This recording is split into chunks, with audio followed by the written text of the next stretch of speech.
Gihan ay na ang traffic plan alang sa nagsingabot kapistahan sa Mandawi City karong Lunes. Ano ang live report ni Nico Serino? Nick?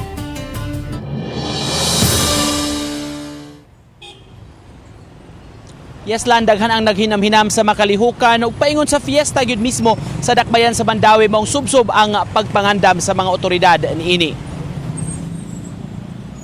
Nanimahong fiesta na gyud sa syudad sa Mandawi, tulo ka adlaw sa di pa ang dakong kalihukan. Maong wag tuuna ang mga events samtang nag-angat ang Fiesta Day. Gani karong gabi, himo na gikahinaman nga coronation sa Miss Mandawi 2023. Masayran kung kinsa ang koronahan nga mo representar sa syudad sa lain-laing platforms ug advokasya. Samtang ugmang adlaw na sab ang Panagtagbo Festival Street Dancing. Nag-andam na ang mga clustered contingents nga magtigi sa gikahinamang kalihukan.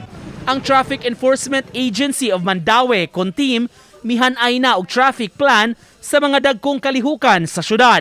Ipakatap ang ilang puwersa aron masiguro nga hapsay ra ang kalihukan ug dili magka-problema sa dagan sa trapiko. Ang kaning SB Kabahog padung diri sa kanang complex baliho na to di na ta magpaagi og sakyanan, so ngana ang gianan no entry na diha. Estimated time 3 PM magsugod ang panagtagbo.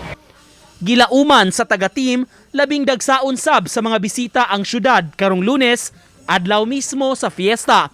Mao nga subsob ang ilang preparasyon. Sa fiesta kuan gina mga sa hapon start sa mga 4 PM.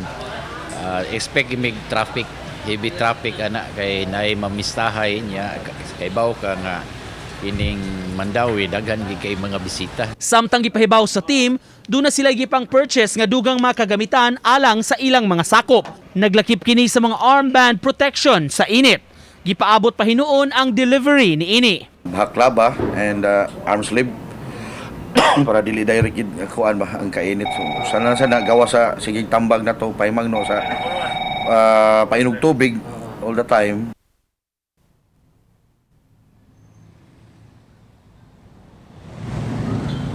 Gawa sa mga kalihukan sa fiesta la nagpadayon sa ubang pang series of activities sa Mid-Year Cultural Summit sa Mandawi. Butang hugot sab nilang gipangandaman. Lan? Okay, daghang salamat, Nico Serino.